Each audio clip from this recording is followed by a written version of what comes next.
우리가 예수를 믿으면요, 우리 가운데 금방 달라지는 것들이 있습니다. 그것은 하나님을 예배하는 사람이 된다는 것입니다. 누구든지 예수 믿고 제일 먼저 초대받는 자리가 하나님을 예배하는 자리가 아닙니까?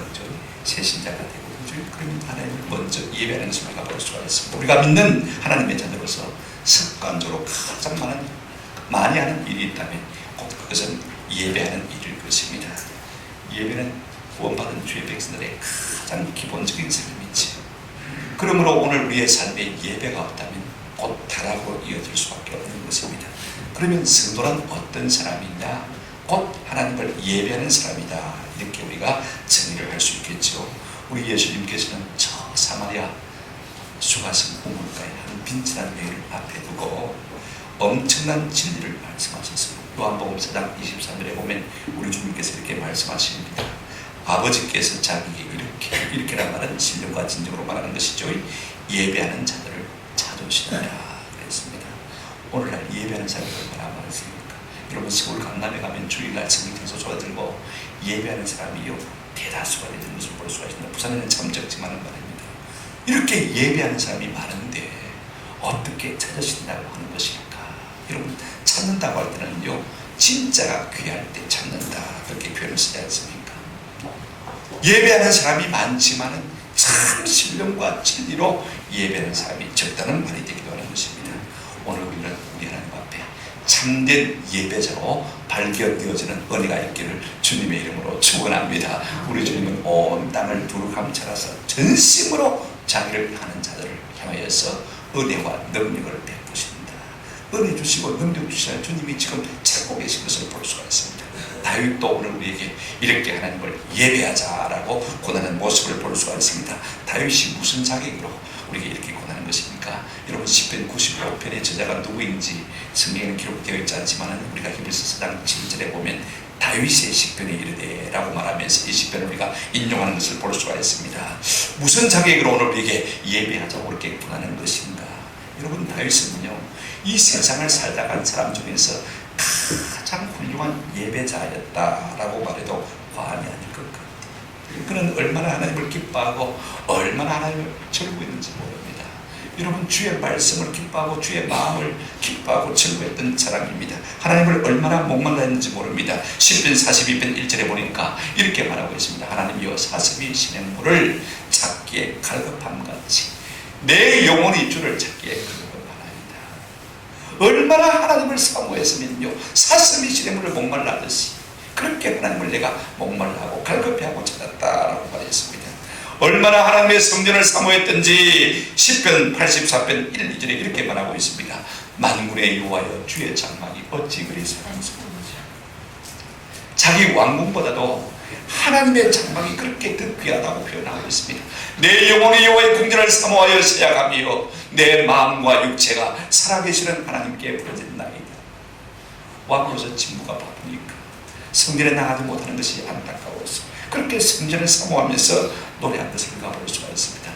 이 때문에 우리가 사도행전 13장 35절을 보게 되어지면요, 13장 22절을 보게 되어지면 하나님께서 다윗을 가리켜서 한번 따라합시다. 내 마음에 맞는 자, 내 마음에 합한 자, 이렇게 표현하고 있는 것을 볼 수가 있습니다. 무엇으로 우리가 하나님의 마음에 합한 자가 될 수 있겠어요?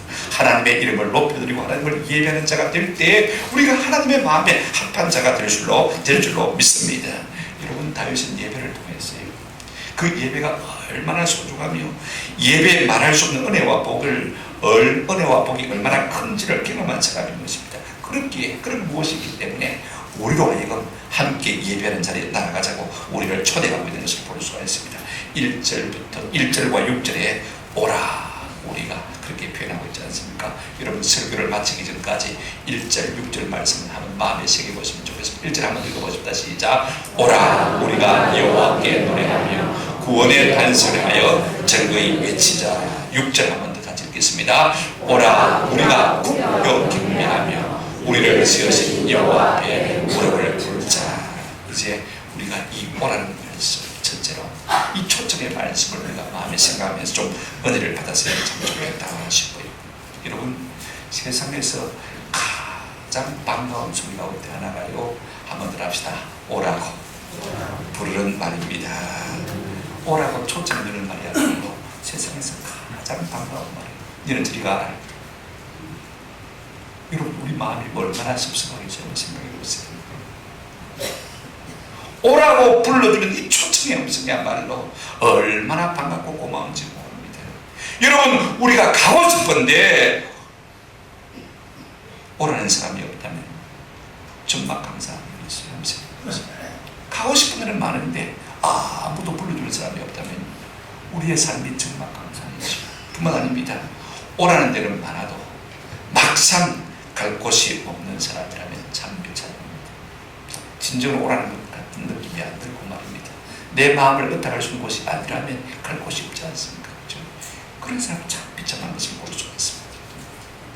지난 금요일 우리 문태인 권사님 병원에 신방을 갔다 간 김에 용원이니까 진해가 얼마 안 된다고 집에서 박필림 선생님께 전화를 했어요. 집사람들이 용원 신방 왔는데 갈까 그랬더니 용원하고 진해는 뭔데요? 그러더라고요.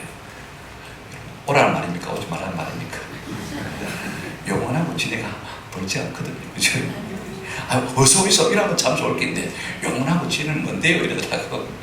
아마 제가 피곤할까 싶어서 이렇게 말했겠지만요, 몹시 섭섭하더라고요. 생각해보세요.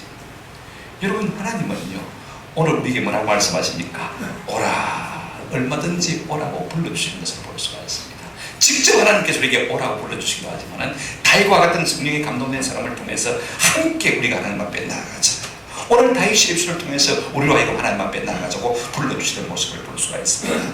이 세상에 누가 스스로 하나님을 찾아 하나님을 알고 하나님 앞에 나아갈 자가 있겠습니까? 로마서 3장 11절에 깨달은 자도 없고 하나님을 찾는 자도 없고 이렇게 말씀한 것을 볼 수가 있습니다. 아무도 우리 스스로는요 하나님을 알 수도 없고 하나님을 찾아 나아갈 수도 없는 존재이니 설사 내가 하나님을 알았다고 한들 하나님 앞에 합당한 예배 자격자가 되어지지 못할 수가 있는 것입니다. 그런데 하나님께서 오늘 우리에게 하나님을 예배하는 자로 불러주시니 이것이 구원이고 이것이 은혜고 이것이 복인 줄로 믿습니다. 이 부르심 속에는 엄청난 축복이 들어있는 것입니다. 첫째는요, 이 초청은 하나님이 친히 우리를 만나 주시겠다는 약속이 전제되어 있는 것입니다.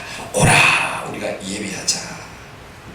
오라고 하실 때는 내가 너를 뭐 해주겠다? 만나주겠다. 이 약속이 전제로 되어 있는 것을 볼 수가 있습니다. 예배가 무엇입니까? 오라고 부르시는 그 하나님 앞에 우리가 바르게 반응함으로 나가서 하나님을 만나는 이것이야말로 진정한 예배인 것입니다. 어떻게 오늘 우리를 부르시는 것입니까?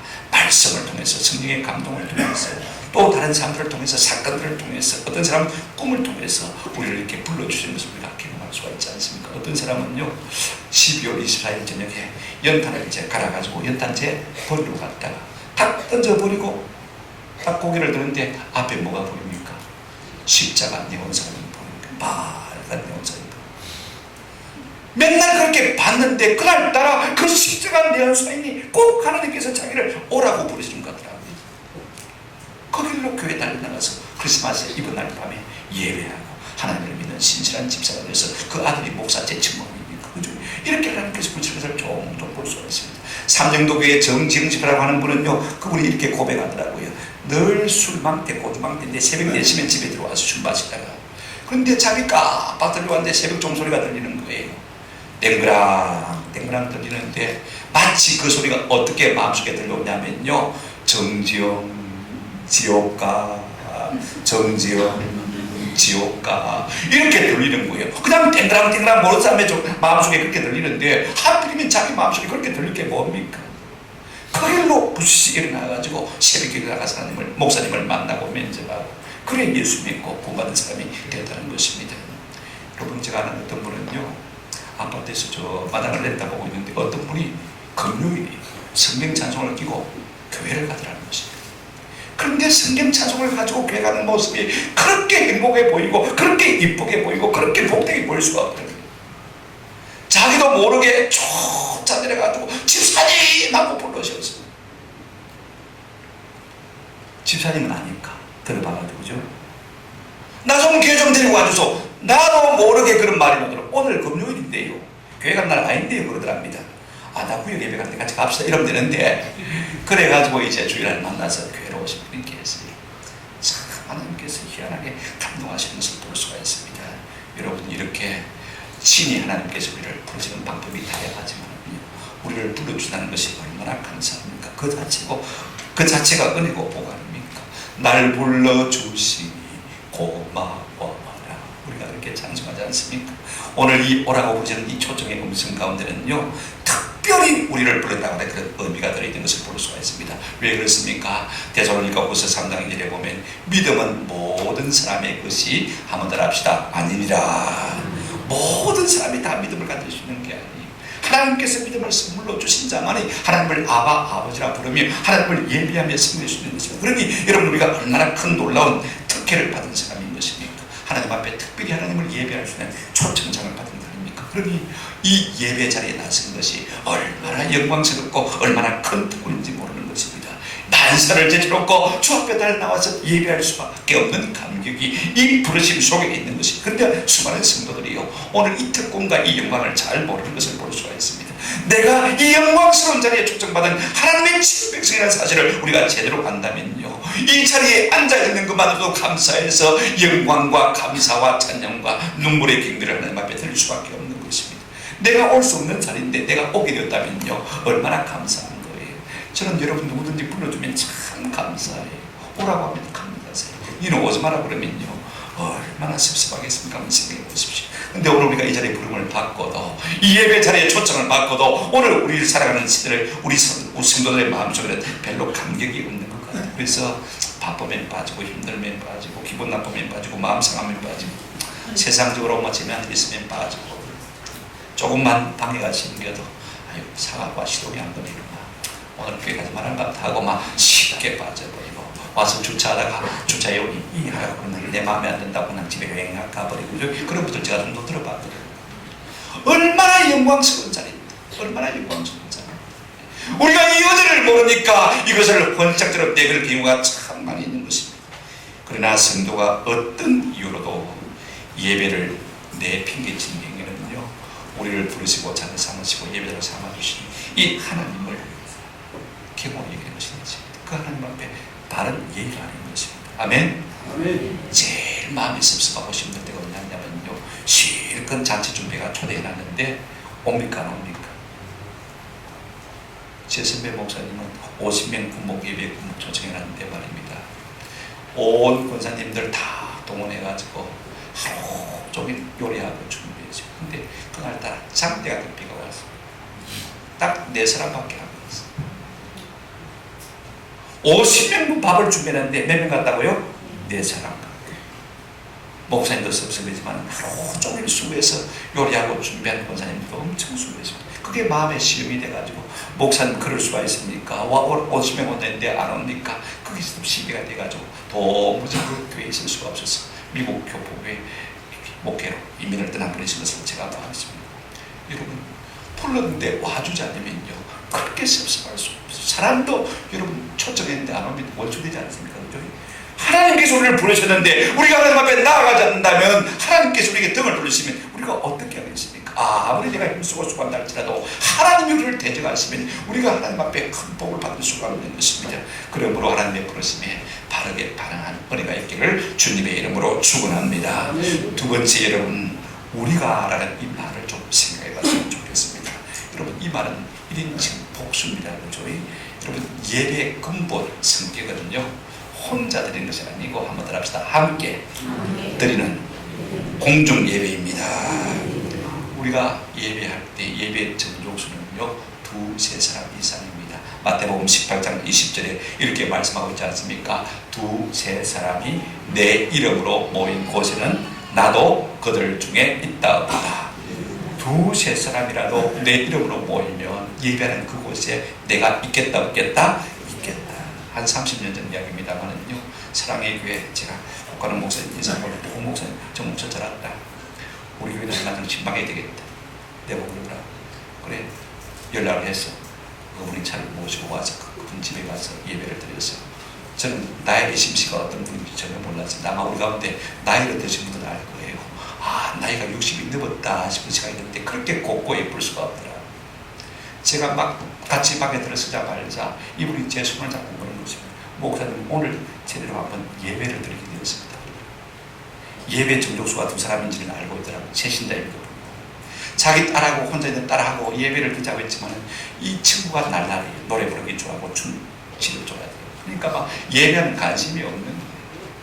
그래 이제 그 나혜심 집사님하고 지하고 둘이 앉아서 예배를 드리게 되는 거예요. 눈물로 예배를 드렸어요. 얼마나 감격했는지. 이제 우리가 두 사람이 모여서 예배를 드렸으니 하나님께서 진짜 우리 예배를 받으시고 우리 가정 가운데 복을 주실 것이다. 그 마음의 확신을 갖고 있는 것을 보았어요. 여러분, 이것이 예배예요. 지정한 장소, 지정한 시간에 함께 모여서 드리는 이 공중 예배야말로요, 우리 하나님이 참 기뻐하시는 것을 볼 수가 있습니다. 오라, 우리가 여호와께 예배하자. 이 우리라는 단어가 얼마나 중요한지 모릅니다. 혼자 내가 기도하고 찬송을 부르고 성경 읽고 묵상하는 거요, 그건 개인 경건의 시간이지 공적인 예배는 하는 것입니다. 환자가 안 다음에야 여러분 소파에 누워가지고 TV 보면서 인터넷 가지고 설교 듣고 예배한다고 예배가 하는 것이지요. 왜냐하면 이 오라는 초청에 나갔습니까? 나갔습니까? 안 나갔잖아요. 근데 우리가라는 말 속에 저촉이 됩니까? 안 됩니까? 저촉이 되지 않습니까? 내 혼자서 예배 됩니까? 어떤 분은요, 집 잘 봐라, 이제 예배 갔다 올게, 그럽니다. 그죠? 집 놔줘도 괜찮다, 가자, 이래야 되는데, 그죠? 오늘 당신 피곤하니까 아프니까 그냥 누워있으라, 내 혼자 갔다 올게, 내 혼자 가서 또 아벌로 예배할게, 그럽니다만은요, 그런 것이 예배의 정신이 아닙니다. 한번 따라합시다. 우리가 함께, 이것이 예배의 본 정신인 것입니다. 그렇다면 왜 함께 모이는 것이 중요한 것인가? 왜 공중 예배가 참 중요한 것인가는 것을 세 가지로 말씀을 드리려고 합니다. 첫째는요, 이 함께 모여서 드리는 공중 예배야말로 교회에 한번 따라합시다. 교회의 얼굴입니다. 자, 보십시오. 우리가 오늘 예배당 있는데, 교회당 있는데 예배에 모이지 않는다면 세상 사람들이 뭐라고 그러십니까? 전에는 교회인데 지금은 교회가 아닙니다. 아마 그렇지 않겠습니까? 그죠? 옛날에는요, 이 교회당이라 이름을 안 쓰고 건물 앞에 딱 뭐라고 쓰겠습니까? 부산 고운 예배당이라 이렇게 쓰거든요. 요즘 와서 그냥 교회당이라고 쓰여요. 근데 예배당이라는 말이 더 맞을 것 같아요. 예배하기 위한 집이거든요. 서울의 소망교회는 지금도 소망 예배당이라 입구에 볼로 그렇게 크게 쓰인 것을 보게 되었습니다. 우리가 하나님을 예배하기 위해서 모이지 않는다면요, 아무런 의미가 없는 것입니다. 우리가 성경 찬송 들고 예배를 갈 때, 저 사람은 교회 나가는 사람이구나, 그렇게 성도 사람들이 인정하지, 예배하지 않는 사람들을 갖다가 그렇게 인정하겠습니까? 제 후배 안재경 목사님은 이런 책을 쓰더라고요. 한번 합시다. 예배, 교회의 얼굴. 예배야말로 참 교회의 얼굴인 것입니다. 왜 우리가 공중 예배가 중요하면 두 번째로요, 이 공중 예배를 통해서 성도는 숨을 쉬고 자양분을 공급받고 성도로서의 합당한 삶을 살게 되어지는 것입니다. 그러므로 우리가 이 예배가 병들면요, 우리의 모든 영적인 삶이 병들 수밖에 없는 것입니다. 예배가 실패하면 모든 것이 실패로 이어질 수밖에 없는 것입니다. 성도는 공중 예배를 통해서 은혜를 받고 세임을 공급받는 것입니다. 우리 주일학교 아이들이 나와서 만약에 뛰놀기만 하고 예배하지 않는다면요, 그것은 놀이터나 종로할 바가 없는 것이지 교회 학교가 아닌 것입니다. 교회 학교 가면 어린 아이들도 마땅히 뭐 해야 됩니까? 하나님을 예배하는 것이 마땅한 것입니다. 성도는 예배를 통해서 하나가 되어지고 사랑의 공동체가 되어지고 예배를 통해서 하나님께 헌신하는 거룩한 권세가 태어나게 되는 것을 우리가 볼 수가 있습니다. 세 번째로요, 공중 예배가 왜 중요하면 이 공중 예배에 하나님께서 가장 확실하게 능력 있게 임재하시기 때문인 것입니다. 한번 따라합시다. 예수님은 교회의 머리십니다. 내 한 사람의 머리가 아니라 온 교회의 머리 되시는 분이기 때문에 우리 주님은 온 교회가 힘써 함께 모일 때 거기에 임재하시고 거기에 은혜를 주시고 거기에 능력을 주시기를 기뻐하시는 것을 볼 수가 있습니다. 여러분, 부활하신 예수님, 우리가 요한복음 보게 되죠. 언제 제자들에게 나타나면 두 가지 특징이 있는 것을 볼 수가 있습니다. 한번 따라합시다. 제자들이 함께 모였을 때 우리 부활하신 주님께서 함께 모여 거기에 항상 나타나신 것을 볼 수가 있습니다. 주로 언제 나타나시냐면요, 안식 후 첫날, 요즘으로 말하면 언제요? 주일날 나타나신 것을 우리가 볼 수가 있습니다. 그러므로 교회의 머리 되신 예수님은요, 우리가 함께 모일 때 임재하시기를 기뻐하시고 우리가 주의 날에 함께 모일 때 우리 가운데 임재하셔서 은혜와 능력을 부어주시는 줄로 믿습니다. 영광을 받으시고 우리에게 복 주시는 하나님이신 것입니다. 그러므로 예배가 없는 교회는 교회가 아닙니다. 예배가 없는 성도라면 진짜 성도라고 말할 수 없는 것이죠. 오늘 우리 하나님께서는 이 예배 시간을 통해서 우리에게 감동하시고 감화하시고 지혜와 진리의 말씀을 가르쳐 주시고 우리를 새롭게 하시는 것을 볼 수가 있습니다. 계속해서 구원의 역사가 일어나게 되어지고 예배를 통해서 우리의 믿음이 자라나게 되는 것입니다. 뭐 날마다 반복되는 그 예배 아닙니까? 뭐 특별한 게 있습니까? 세상 뭐 쇼처럼 뭐 화려하고 다이나마하고 특별한 그런 게 없습니다만은요, 늘 그리고 그런 예배입니다만은, 그러나 이 예배를 통해서 우리의 영육이 자라게 되는 줄로 믿습니다. 여러분, 고나무 시로 알지 않습니까? 매일 맹물 주지 않습니까? 그죠? 그런데 뭡니까? 자라거든요. 이 밋밋한 예배를 통해서 하나님께서 우리 심령 가운데 은혜를 주셔서 우리가 자라게 하시고 승리하게 하시는 줄로 믿습니다. 그래서 하나 되어지고 구원을 경험하게 되어지고 하나님의 충만한 임재 가운데서 믿음과 소망과 사랑의 사람이 되어지는 것입니다. 그래서 공중예배가 참 중요해요. 세 번째, 여러분 1절을 다시 한번 보시기 바랍니다. 오라 우리가 생각했죠. 그 다음에 우리가 생각했습니다. 세 번째, 여호와께 노래하며 우리 구원의 반석을 위하여 저희의 외치자. 이 말을 우리가 좀 생각하도록 하겠습니다. 여러분, 그렇다면 예배가 무엇이며 어떻게 예배하는 것이 맞습니까? 예배라는 것은요, 하나님의 영광에 합당한 예를 표현하는 것, 그분의 합당한 가치를 올려드리는 이것이 예배인 것입니다. 그래서 우리가 예배 드린다라고 말하지 않습니까? 왜냐하면 하나님 앞에 합당한 가치와 영광을 올려드리는 것이기 때문에 예배를 드린다. 신문에 조선일보로 뭐라고 자꾸 어디 예배 본다 그랬습니다. 조선일보 종교 전문 기자 이찬수 기자에게 제가 이메일로 보내가지고 예배 본다 하지 말고 제발 좀 예배 드린다고 고쳐라. 옛날 관습이 그렇기 때문에 그렇게 쓴답니다. 왜냐하면 굿이나 보고 떡이나 먹자, 그죠? 굿은 보는 게거든요. 구경하지 않습니까? 그러나 예배는 구경이 아니에요. 내가 자신을 마는 것입니까? 온전히 드리는 것입니다. 마음을 드리고 몸을 드리고 드리는 거다. 여러분, 우리가 무엇 때문에 예배해야 되는 것입니까? 하나님의 자녀로서 아버지 대신 부모 대신 하나님을 예배하고 찬양하는 것이 여러분 나쁩니까? 마땅한 바지 않습니까? 우리가 죄인으로서 구원받은 사람인데 우리가 구원받은 하나님의 성도로서 구원자이신 하나님을 예배하고 찬양하는 것이 마땅하지 않습니까? 여러분, 우리가 피조물 아닙니까? 창조주 하나님을 예배하고 찬양하는 것이 당연한 것이죠. 생각해 보십시오. 우리가 다 하나님의 종들인데 종으로서 왕을 경배하고 높이는 것은 가장 기본적인 것이 마땅한 것입니다. 그러므로 이사야 43장 21절에 이 백성은 내가 나를 위하여 지었나니 한번 더 하십시다. 나의 찬송을 부르게 하려 함이라. 하나님이 우리를 택하신 이유가 예배하고 하나님 우리를 부르시는 것을 볼 수가 있습니다. 이 예배는 두 가지 요소가 있어요. 한번 더 합시다. 드리고 받습니다. 드리는 것이 무엇이냐면 1절에 보시면 이렇게 말씀하고 있습니다. 첫째는 하나님께 절거히 찬송하는 것이 예배입니다. 오라 우리가 여호와께 노래하며 우리 구원의 반석을 하여 어떻게 외치자? 절거히 외치자. 여러분, 찬송할 때 좀 힘있게 보시기를 바랍니다. 좀 즐겁게 하나님을 찬송할 수 있는 그런 은혜가 있기를 바랍니다. 에베소서 5장 19절에 시와 찬송과 신령한 노래들로 서로 화답하며 너희의 마음으로 주께 노래하며 찬송하며. 우리의 마음으로도 노래하고 우리의 입술로도 하나님을 노래하는 것이 뭐라고요? 예배하는 것입니다. 하나님은 우리의 찬양과 경배를 참 좋아하시는, 절구히 찬양하는 것이 참 중요합니다. 뜨겁게 찬양하는 것이 중요하죠. 두 번째로 예배가 무엇이냐면 2절에 보시기를 바랍니다. 우리가 감사함으로 그 앞에 나아가며 시를 지어 절거히 그를 노래하자 그랬습니다.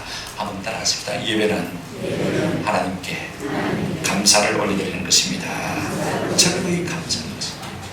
우리의 마음의 감사. 하나님 오늘까지 살게 주신 것 감사합니다.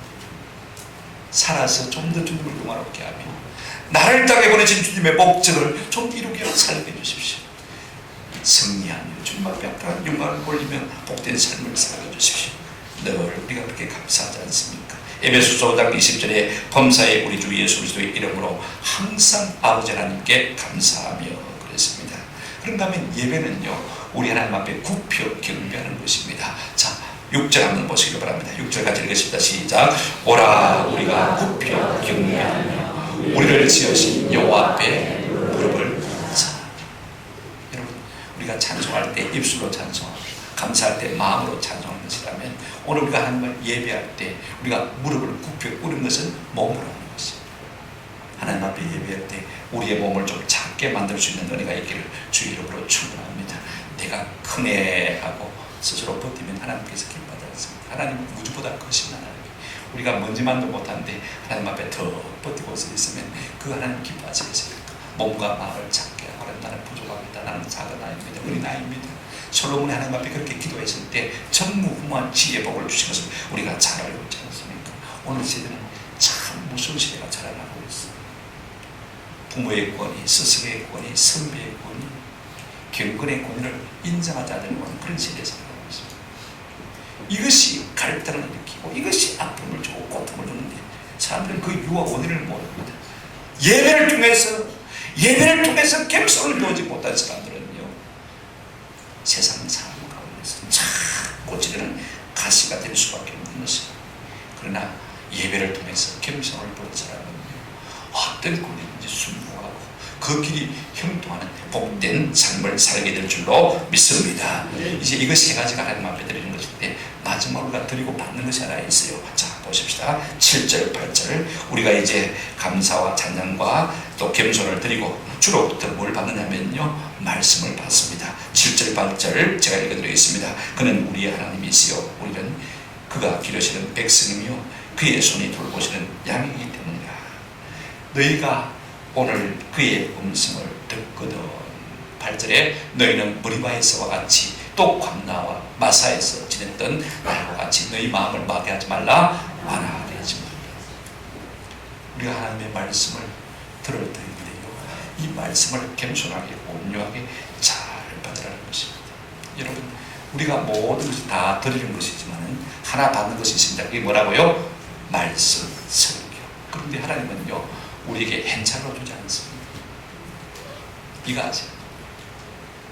직접 돈으로 주지 않습니다. 현물로 주지 않습니다. 한번 합시다. 말씀 속에 모든 좋은 것을 담아주십니다. 이 비교를 하십니다. 이 비교를 하십니다. 오늘 주시는 말씀을 통해서 하나님은 내게 복을 주고 계시다. 이 속에 담겨진 복이 무엇일까? 이걸 찾아내야 됩니다. 하나님의 말씀을 부드러운 마음으로 받은 이것이 예배인 것입니다. 전도서 5장 1절에 너는 하나님의 집에 들어갈 때 내 발을 삼갈 것입니다. 가까이 하여 말씀을 듣는 것이, 가까이 하여 말씀을 많은 것이 듣는 것이 우매한 자들이 재물 드리는 것보다 나으니 그들은 악을 행하면서도 마지 못함이니라 깨달지 못합니다. 하나님은 우리가 예배를 근하게 잘 드리는 것, 우리가 하나님 앞에 헌금을 크게 많이 하는 것보다도 하나님의 말씀을 통해서 진리를 깨닫는 것을 더 원하시는 것을 볼 수가 있습니다. 뭘 통해서 우리가 진리를 깨달을 수 있습니까? 말씀을 들어보라. 할렐루야. 하나님께서 우리 가운데 말씀을 주실 때 그 말씀이 우리를 깨닫게 하시는 은혜가 있는 것입니다. 정리하면 예배는 하나님께 드리는 것이요, 그 성격은 아주 밝은 것입니다. 우리 문대인 권사님 교양편에 10만 가설 때문에 최종철 강사님이 아마 좀 놀란 것 같아요. 권사님이 밝고 화나니까. 그래, 권사님 어떻게 그렇게 즐거우세요? 하고 물었더니 이 문대인 권사님 말이 아주 명답이에요. 한번 따라 하십시다. 내가 예수 믿잖아요. 내가 예수 믿잖아요. 예수 믿으면 기뻐하고 즐거워하는 것이 당연한 것 아닙니까? 명답입니다. 우리 주님 내게 베푸신 은혜를 생각하면 우리가 한순간도 감격하지 않을 수가 없는 것입니다. 영죽을 죄인을 살려주신 그 주님의 은혜를 생각하면요, 자녀가 벌떡 일어난 사람을 예배하고 찬양할 수밖에 없는 것이 오늘 우리의 심정 아닙니까? 그 은혜를 생각할 때마다 우리가 기쁨으로 하나님을 찬양하지 않을 수 없는 거예요. 그런가 하면 또 예배는 드리고 하나님 앞에 많은 것입니까? 받는 것입니다. 로마서 11장 35절에 누가 주께 먼저 드려서 갚으심을 받겠느냐. 우리가 하나님 앞에 먼저 드리면 반드시 주님께서 우리에게 하늘의 신령한 복으로 우리에게 갚아주실 줄로 믿습니다. 예배는 드리는 것이고 또 동시에 하나님으로부터 많은 것입니까? 받는 것이다. 이걸 꼭 기억하시기 바랍니다. 이제 말씀을 맺습니다.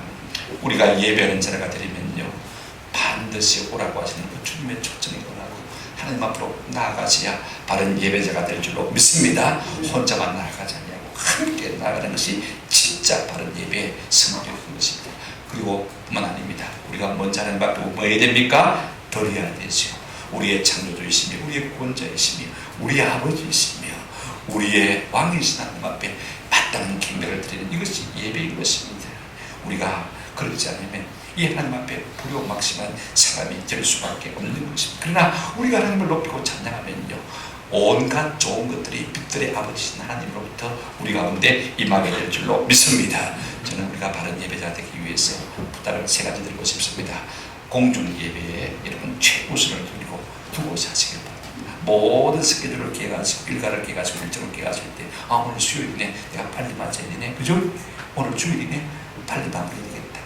이렇게 모든 스케줄의 중심에 뭘 두어야 된다고요? 공중 예배를 두시는 은혜가 있기를 주님의 이름으로 축원합니다. 두 번째는요, 우리가 하나님 앞에 나올 때마다 기대하면서 나가십시다. 여러분, 우리가 기대하고 기다리고 기도하면 우리의 삶 가운데 놀라운 기적이 나타나게 될 줄로 믿습니다. 나 주께 왔으니 복 주시옵소서. 우리가 찬송대로 그렇게 말하지 않습니까? 하나님, 오늘 내가 왔는데 무슨 복을 주시겠습니까? 기대함으로 나올 때 하나님께서 좋은 것으로 우리의 심령을 만족해 해 주실 줄로 믿습니다. 무엇보다도 주일을 좀 구별하셨으면 참 좋겠다. 요즘 우리 예수민 사람들도 주일을 주일 안 가고 자꾸 일요일 하더라고요.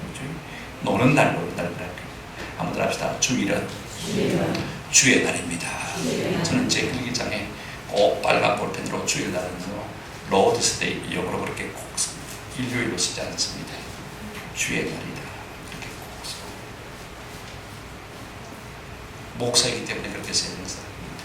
우리가 다 구원받은 하나님의 백성이면 이 날은 주의 날이다. 자꾸 양지사에서 수첩을 만들 때요, 토요일하고 주일을 갖다 끄트머리를 내더라고요. 종이 안 깨더라고요.